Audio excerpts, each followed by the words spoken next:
আমরা এক অদ্ভুত সময়ে বসবাস করছি, যেখানে হাতের মুঠোয় পুরো পৃথিবীর জ্ঞান। কিন্তু এই তথ্য বিস্ফোরণের যুগে আমরা কি সত্যিই স্মার্ট হচ্ছি? না, আমরা চাপা পড়ে যাচ্ছি অনলাইনে প্রলোভন দেখানো বিজ্ঞাপনের দিকে।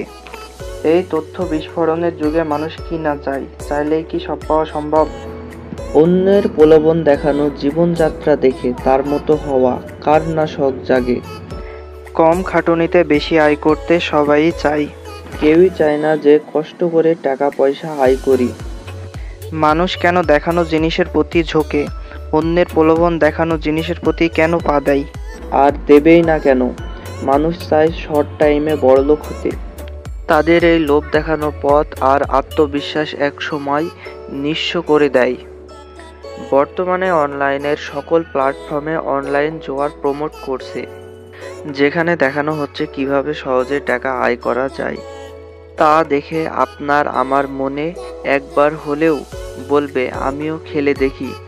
এই জায়গায় মানুষ হচ্ছে সবচেয়ে বড় স্ক্যামের শিকার।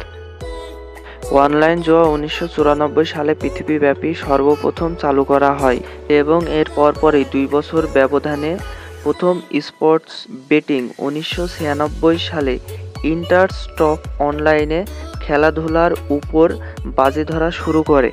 1998 সালে প্ল্যানেট পোকার প্রথম অনলাইন পোকার সাইট হিসেবে আবির্ভূত হয়। অনলাইন জুয়া যে এতটাই ভয়াবহ আমাদের আশেপাশে ভালোভাবে লক্ষ্য করলেই বুঝতে পারবো।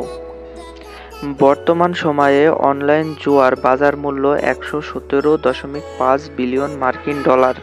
একটি গবেষণায় ধারণা করা যায় 2030 সালের ভিতরে এর মূল্য 186.58 বিলিয়ন ছাড়াতে পারে। চোখ ধাঁধানো এবং মনোমুগ্ধকর সকল অ্যাড থেকে আমাদের দূরে থাকাই ভালো। আপনি ভাবতেই পারেন যে সবাই লস খেলেও আমি খাবো না। দিন শেষে দেখা গেল আপনিও ওই একইভাবে স্ক্যামের শিকার হচ্ছেন। বর্তমান সময়ে প্রতি 5 জনে একজন অনলাইন জুয়া খেলেছে। এই সব জুয়া খেলার টাকা মানে কিছুই না। আপনি যতই টাকা ঢুকান, নিঃস্ব হতে সময় লাগবে না। রাতারাতি ভাগ্য পরিবর্তনের সুযোগ। বড়লোক হওয়ার চিন্তা থেকে বেরিয়ে আসাই ভালো। মনোমুগ্ধ করা সকল অ্যাড থেকে দূরে থাকাই ভালো। এসব অনলাইন প্রলোভন দেখানো অ্যাড থেকে আমাদের বেরিয়ে আসাই উত্তম। নিজের জীবন নিয়ে যদি নিজেই সতর্ক না হই, কেউ নিজের জীবনকে সচেতন করে দিবে না। ভিডিওটি যদি ভালো লাগে অবশ্যই একটি লাইক এবং একটি সাবস্ক্রাইব করে দিবেন।